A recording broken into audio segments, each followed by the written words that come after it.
இப்போ என்னன்னு பார்த்தீங்கன்னா, இது முழுக்க முழுக்க கடவுளை பற்றினதுதான். கடவுள் இருக்கு அப்படின்னு சொல்றவங்க மட்டும் பதில் சொல்லுங்க. நானும் நிறைய பேர் பார்க்குறேன். அந்த திங்கக்கிழமை, வெள்ளிக்கிழமை, அமாவாசை, பௌர்ணமை, சனிக்கிழமை ஒரே இந்த என்னென்னமோ சொல்றாங்க. அந்த நாள்ல எல்லாம் ஒரே பயபக்தியோட குளிச்சுட்டு சாமியை கும்பிடுறது, சாப்பிடாம இருக்கிறது, இதெல்லாம் பண்றீங்க. ஆனா எனக்கு இவ்வளவு வயசு ஆகுது.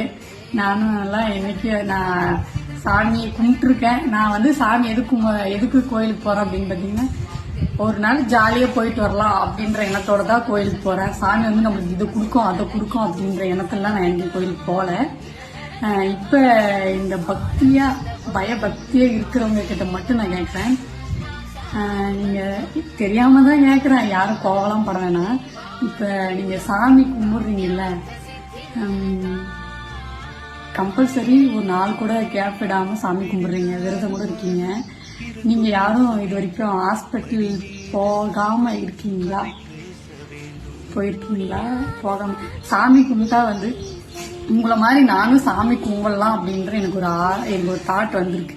நீங்க சாமி கும்பிடுறீங்கல்ல, நிறைய உங்களுக்கு சாமி கும்பிடுறதுனால காசு நிறைய சாமி தருதா, இல்ல ஹாஸ்பிட்டலுக்கு போகாம அந்த மாதிரி ஏதாச்சும் இந்த கடவுள் தருதா அப்படின்றது எனக்கு தெரியல. சீரியஸாவே தெரியல. ஏன் சாமி கும்பிட்றாங்கன்ட்டு எனக்கு தெரியல. சாமி கும்பிட்டா ஒருவேளை உடம்பு நல்லா இருக்குமோ, உடம்பு சரியில்லாம போகாம இருக்குமோ, காசுலாம் நிறைய கொடுக்குமோ அப்படின்ற மைண்ட்ல எனக்கு இப்ப அவங்களெல்லாம் பார்த்தே பாருங்க, அந்த மைண்ட் வேலை செய்யுது. என்ன எப்படின்றது எனக்கு தெரியல. இந்த வீடியோ பாக்குறவங்க கண்டிப்பா ஒரு 2-3 லட்சம் பேர் பாக்குறீங்க. கண்டிப்பா பயபக்தியோட ஒரு 100 பேராச்சும் இருப்பீங்க. இதுக்கு பதில் சொல்லுங்க. ஏன் இப்படி கண்டினியூவா சாமி கும்பிடுறீங்க? சாமி கும்பிடுறதுனால ஏதாச்சும் வருதா என்ன அப்படின்றது மறக்காம கமெண்ட்ல சொல்லிட்டு போங்க. முழுக்க சத்தியமா நீங்க ஏன் கும்பிடுறீங்கன்னு எனக்கு தெரியல. நானும் உங்களுக்கு ஏதாச்சும் நடக்கும் அப்படின்னா நானும் உங்களை மாதிரி மாறிக்கலாம் அப்படின்ற தாட்ல தான் நான் கேட்கறேன். மறக்காம கமெண்ட் சொல்லிட்டு போங்க. பாய்.